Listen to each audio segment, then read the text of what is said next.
They're creepy and scary, and fairy tales like give you that chance to like face your fear and then hopefully fight it and conquer it and stuff. But I loved this fairy tale when I was like 5 years old. You know, I loved the idea of going into the dark woods and, you know, the big bad wolf. And I made my mom make me a cape, you know, so I had to wear it at Halloween and stuff. But you know, really Leonardo DiCaprio's company came up with the original idea to go back to the oldest versions of it where there was a werewolf involved, you know, from the 1500s, you know, and do that kind of a new, I guess you would call it a new twist, even though it was really, you know, from the ancient stories. And I just loved what they had created, this crazy, mysterious world. You know.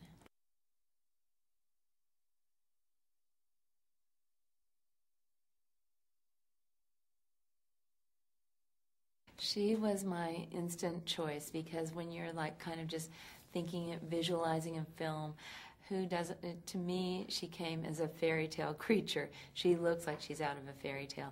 That face, and it's very, you know, she's very capable of conveying all that emotion and the fear and the vulnerability. So I loved Amanda.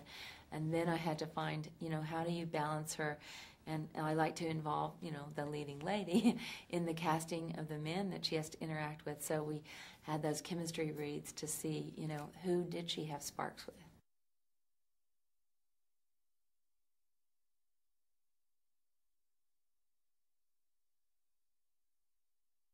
In the original fairy tale, the little girl, Red Riding Hood, comes to a fork in the road and she has a choice to keep on following kind of like her pleasure of picking flowers or go straight to her grandmother's house. So in a way, the two men represent that. One of them is the person that she feels like just attracted to physically and mentally attracted to, like her soulmate, and it's so sexy, great connection.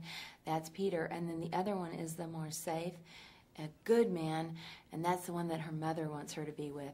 So she has this choice. So the two men kind of represent that part of the fairy tale, the pleasure principle or the reality principle.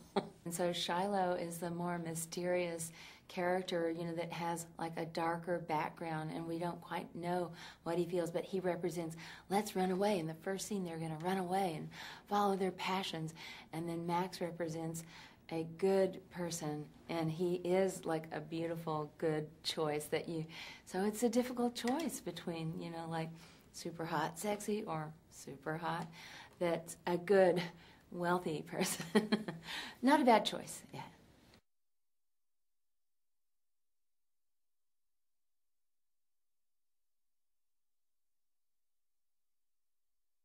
Amanda is just like a ball of fire. She's like a wildcat. She's super funny, sexy, fun, and unpredictable. She'll just do like crazy stuff, but she's like so professional too. When you only have 5 minutes to shoot, and like, I'm sorry, but your close-up is going to be done like in 2 minutes. She's like, okay, let's do it. I'm up for it.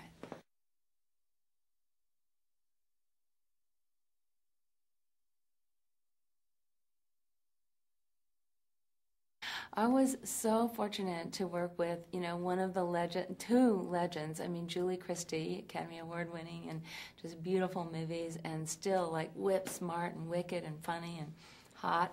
And Gary Oldman, who's like, you know, we kind of, everybody on the set kind of worshipped him, had a big crush on him, because he's just funny and wicked, but he's so powerful and he's so intense at every moment.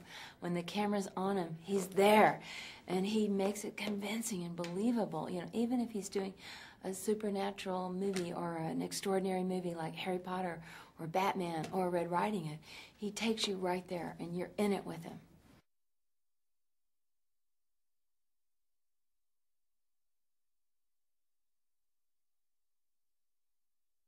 I love that idea that anybody that you know could have a dark side. They could be going on the internet doing something strange at night. You know, it's kind of a modern parallel, I think.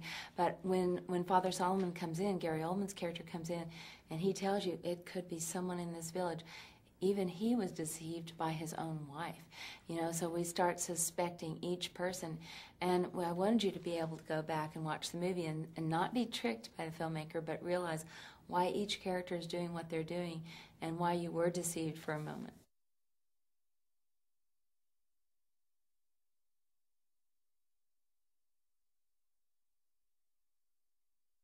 Vancouver is stunning. It's the most beautiful place to be, and you've got all the, you know, the waterways and the whales and the forests, so it was a pleasure to be there.